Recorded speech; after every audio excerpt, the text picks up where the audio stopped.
துலாம் ராசிக்கு மேஜராக சொல்லக்கூடிய ஒரு விஷயம் என்னன்னா, வீண் விவாதங்களில் ஈடுபட வேண்டாம் இந்த டிசம்பர் மாதம். ஏன் அப்படின்னா, உங்களுடைய ராசிக்கு 2ல தான் நிறைய மேஜரான கிரகங்கள் எல்லாம் இருக்குது அப்படின்றதுனால, செவ்வாய் சூரியன் இருக்கிறதுனால ஆப்வியஸாக வந்து சட்டுன்னு கோவம் வந்துடுவாங்க. நீங்கள் ரொம்ப சாஃப்ட் தான், ஆனாலும் இந்த மாதம் வந்து உங்களை கண்ட்ரோல் பண்ணவே முடியாது. சட்டுன்னு பேசக்கூடிய ஒரு தன்மையெல்லாம் உண்டாகும். ஸோ இதனால் குடும்பத்திலையும் சரி, வெளியும் சரி, நட்பு வட்டாரத்துலையும் சரி, சில சண்டை சச்சரவுகள் வரும். அதே நேரத்தில் பண வரவும் உண்டாகும்.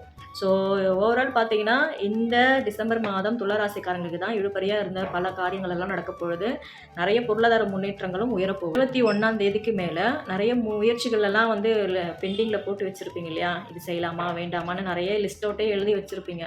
சடனாக சில முடிவுகள் எல்லாம் எடுத்து வச்சுருப்பீங்க. அந்த முடிவுகள் எல்லாமே 21ஆம் தேதிக்கு மேலே உருவத்திற்கான சாத்தியக்கூறுகள் எல்லாம் ரொம்ப அதிகம்.